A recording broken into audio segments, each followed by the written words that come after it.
Isaías capítulo 9, verso 1 a 7, diz assim: Mas para a terra que estava aflita, não continuará a obscuridade.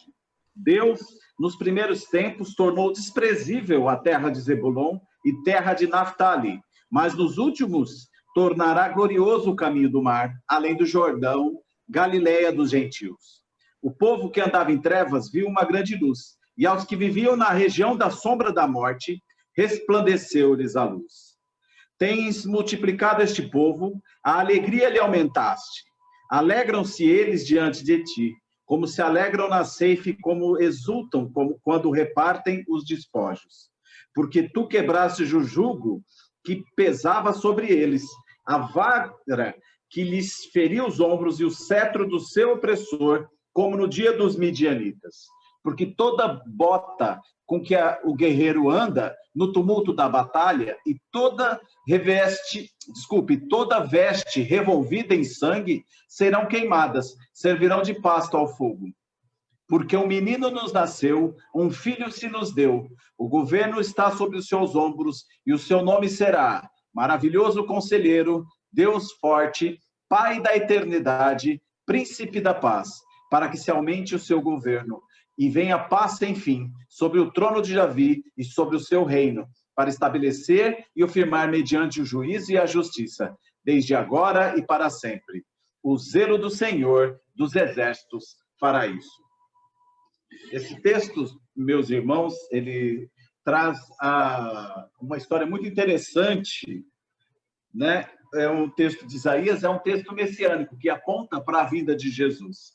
E quando ele faz isso, Isaías, lá para uns 600 anos antes de Cristo, aproximadamente, ele olha para o reino do norte, aquele reino que se separou do reino de Judá, e no verso 1 nós vemos que ele fala qual é a situação daquele reino. Aquele reino está separado de Deus, fazendo uma adoração que não é a que Deus queria.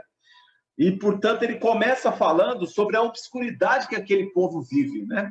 Ele fala assim: mas a terra que estava aflita não continuará na obscuridade. Deus, nos primeiros tempos, tornou desprezível a terra de Zebulon e a terra de Naftali. Deus, nos primeiros tempos, olha como ele fala, nos primeiros tempos, essa terra está desprezível à hora do Senhor, ao olho do Senhor, ela está na escuridão, e o texto continua assim, maravilhosamente, apontando para a vinda de Cristo, quando diz assim: mas nos últimos dias tornará glorioso o caminho do mar, além do Jordão, Galileia dos gentios. Essa terra de Zebulon e de Naftali era um nome antigo, mas na época de Jesus, na época de Isaías, logo recentemente, era a Galileia, a Alta Galileia, a Baixa Galileia. Era esse o lugar que eles estavam falando. E era o lugar de onde Jesus veio, né?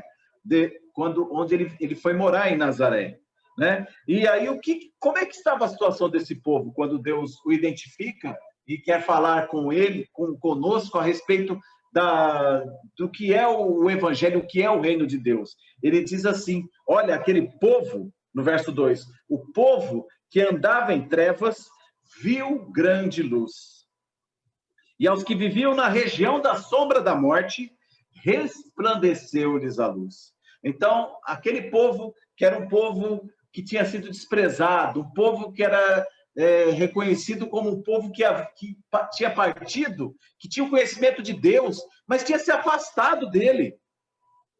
Aquele povo não merecia nenhuma consideração. Aquele povo, um povo triste, um povo desamparado. Mas o texto diz que daquele povo resplandeceu a luz. No meio daquele povo. Que bênção maravilhosa saber isso. Que bênção é essa? Como é que essa bênção se traduz? O autor ele começa a seguir por um caminho e trazer para o dia a dia das pessoas as coisas que naquela época, né, se a gente colocar o dia de hoje, a gente tem muita tecnologia, tem muita coisa que a gente trabalha, que a gente mexe, mas tinha duas coisas fundamentais naquele dia, naquele tempo, que eram o comer, o vestir e a guerra. Era isso. É comer, vestir e a guerra. Então, ele no verso 3 começa a falar dessas coisas. Ele diz assim: tens multiplicado este povo, a alegria lhe aumentaste. E a alegria está voltada para quê? Alegram-se eles diante de ti, do Senhor. Como se alegram quando? Olha a comparação daqueles que viram a luz e as coisas do cotidiano. Alegraram-se como aqueles que estão na ceifa. Como se alegram na ceifa e como exultam quando repartem os povos. Os despojos, desculpa. Olha só, duas coisas que chamam a atenção. A ceifa e o despojo. A ceifa era o resultado do plantio, do suor do rosto, do trabalho das mãos. E eles faziam esse trabalho, esperavam esse retorno. E demorava um pouquinho. Quando chegava o dia da ceifa, olha a alegria. Ela veio, né? Não falhou a chuva. O sol veio, né? A água correu. Os ceifeiros ajudaram. Então, deu tudo certo. Olha que alegria no dia que você vê o resultado do trabalho das suas mãos. Quando Deus te abençoa e você vê aquele resultado, você se sente alegre, você exulta. Isso é uma bênção de Deus. E o autor compara isso para a vida daquelas pessoas que conheceram e que irão conhecer a luz verdadeira. E depois ele conhece assim, e também como exultam quando repartem os despojos. Os despojos é o resultado da batalha, é o resultado da guerra. Não necessariamente dos corpos que estão ali, mas pode ser das cidades, né? Então, quando você pensa na tensão que a pessoa vai passar para entrar numa batalha, sabendo que você vai poder, que você vai ter que lutar, que você vai ter que matar ou fazer um ferimento, que você pode morrer, o estresse que isso traz, logo depois da batalha, que você vê a vitória, né? Isso na batalha a gente falando como ela é hoje e como era naquela época. Quando você vê o resultado da vitória e o resultado da vitória, você tem tudo o que estão nos corpos ali no chão, os bens que aqueles corpos têm, como os das cidades que estão ali ao redor. Então, você vai lá e retira todos os bens de valor, né? Então, você passa de um momento de tensão depressiva, né, para um momento de euforia, de alegria. Olha só, nós conseguimos, e conseguimos também esses bens. Então, a batalha tinha um resultado. Mas o Senhor, ele pega esses dois momentos para comparar, né, do dia a dia nosso, uma coisa que não é possível comparar. A alegria e a felicidade de conhecer a luz verdadeira. A luz verdadeira que ilumina todo homem que é escolhido pelo Senhor. Verso 4 diz assim, olha só a ação que faz o Senhor, né? Agora ele voltando, ele fala de duas coisas, fala a respeito da ceifa e fala da guerra. Então, o autor começa a voltar agora atenção para o tipo de guerra. Tá? Ele falou de dois, mas ele presta atenção mais em um. Olha o que diz o texto. Porque tu quebraste o jugo que pesava sobre eles, a vara que lhes feria os ombros e o cetro do seu opressor, como no dia dos midianitas. Olha só, o resultado da guerra, apesar, como eu já havia de falar, ela também é resultado de alguns envolvimentos, né? Por exemplo, ele fala aqui dos midianitas.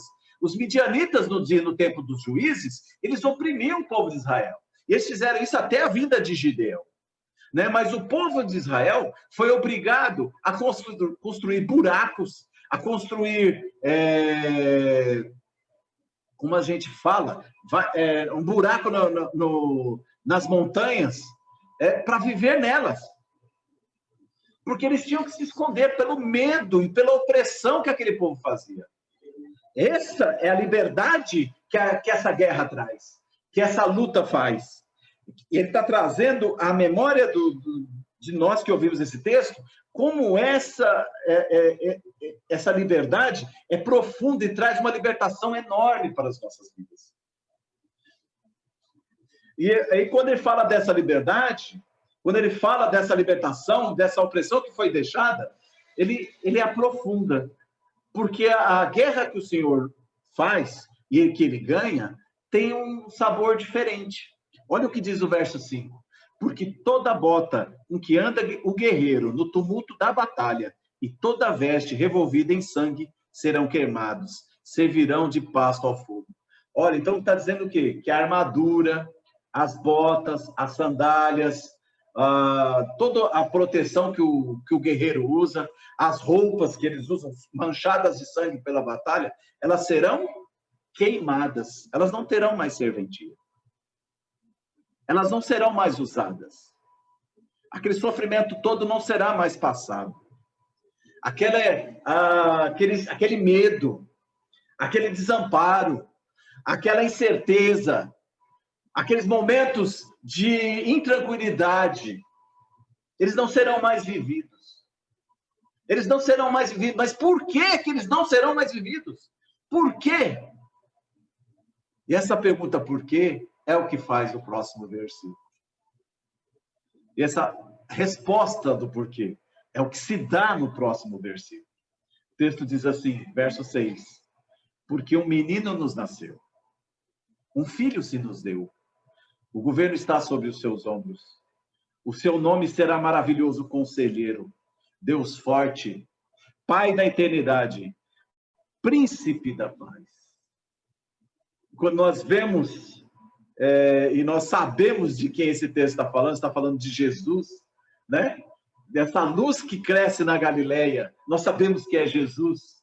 Esse que senta no cavalo e vai dominando a batalha, como nós vemos lá em Apocalipse, um dos 4 cavaleiros do Apocalipse, que vem para vencer e vencerá.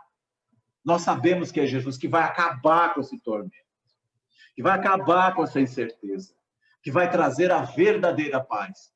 E a paz, quando fala o texto, não quer dizer que nós não vamos ter sofrimento, que não vamos ter coisas para tomar conta dessa vida, mas é uma paz de saber que estamos na mão daquele que governa todas as coisas.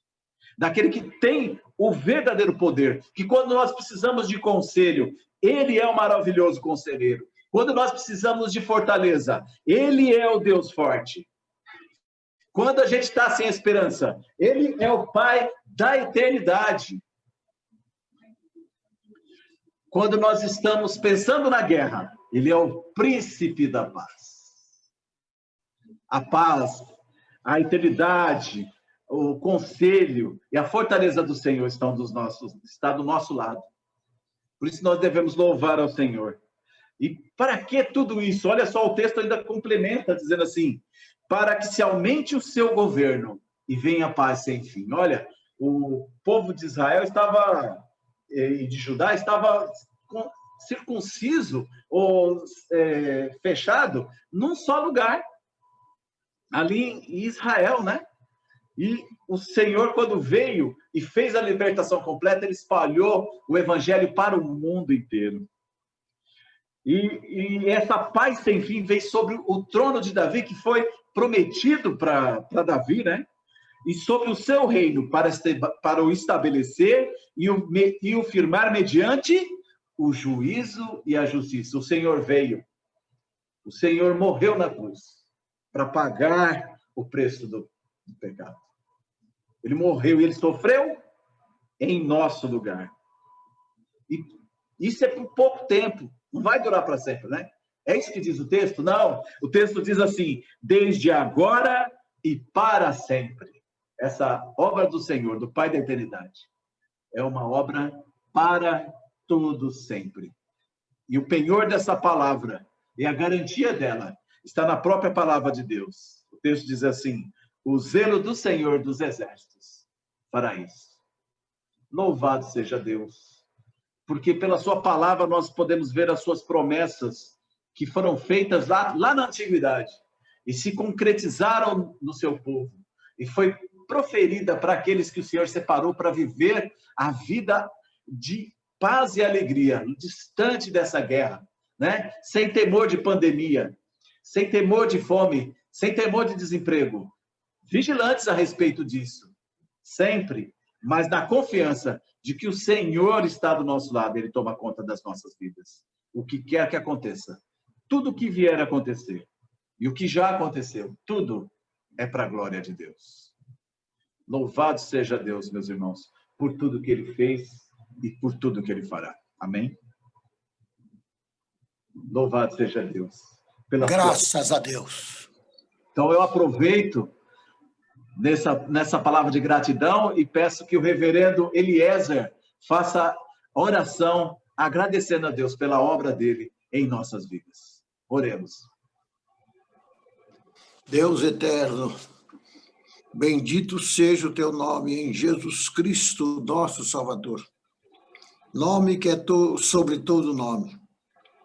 Nosso conselheiro, nosso príncipe da paz, nosso guerreiro que guerreou contra a morte e contra o pecado e saiu vitorioso para nos dar a vida eterna. Louvado seja o teu nome, ó Deus, pela explanação da tua palavra que alimenta a nossa alma carente de ouvir a tua voz. Te louvamos, ó Deus, e te pedimos que continues abençoando o teu povo em redor do globo, o teu povo das Américas, o teu povo aqui no Brasil, o teu povo, ó Deus, aqui em São Paulo, o teu povo na Vila Gustavo, o teu servo que acaba de nos expor a tua palavra. Dá a tua bênção a cada um, Senhor, segundo a tua graça. Com ele abençoa seu netinho, sua esposa, suas filhas, para que todos, ó Deus, neste Natal, possamos viver a alegria do Natal, aprendendo que, retiradas todas as alegrias circunstanciais, o que nos vale é a alegria do encontro com o teu Filho Jesus Cristo. Nós te louvamos por isso, em nome dele, o Senhor da Igreja. Amém. Amém. Eu passo a palavra, então, para a Roseli.